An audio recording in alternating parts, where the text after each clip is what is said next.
Urratsak zubi izena du maiatzaren 14ean senperen iraganen dena urtengo herri urratsen kantua. Sutagar taldeak egindako abestia eta Inge Arinek egindako klipa aurkeztu dituzte gaur goizean Baionan. Urtengo lemarekin bete-betean datorra, ezta nolabait ere Sutagarrek musikan zubilan handi bat egin duela.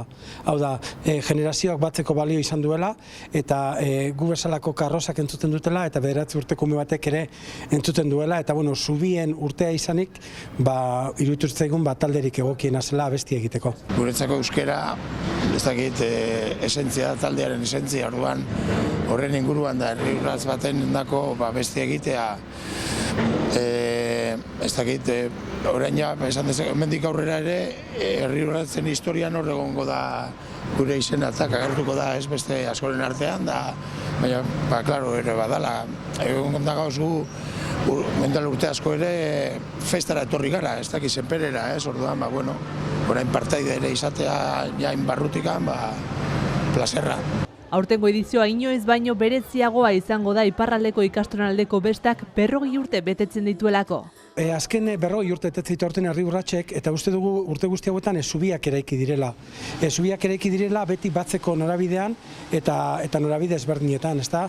Bai ikastolak eta jendartearen artean, sehaska eta jendartearen artean, alderantziz ere jendartea eta ikastolak edo sehaskaren artean, eta gero oso zubi importante izan da iparra eta hegoaren artean, ezta? Bideoklipa egiteko kolaketaren teknika erabili du bideogileak.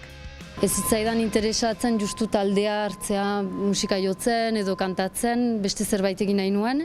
Eta niretzat herri urrats beste egun bat da eta hori baino gehiago aldarrikapen egun bat. Eta saiatu nahi zuri dena erakusten bideoklipan.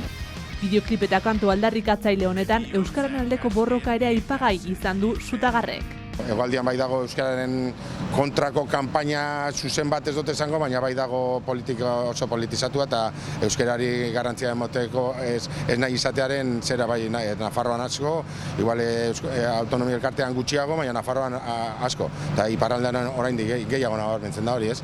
Eta hori jende aldarrikatzen ari da, azterketak euskaraz egin ahal izatea, eta orduan horretanak euskararen kontra egiten dago ez, eta euskaraz bizitzeko almena eta gizarte euskalduntzaren kontra egiten dau, da euskarari oztopoa jarri ez, eta orduan ez dakit, nik uste dut danon artean behar dugula, bueno, behintzat euskaldunok garenok, gutxienez euskaraz hitz egin, kaixo bat esan ez.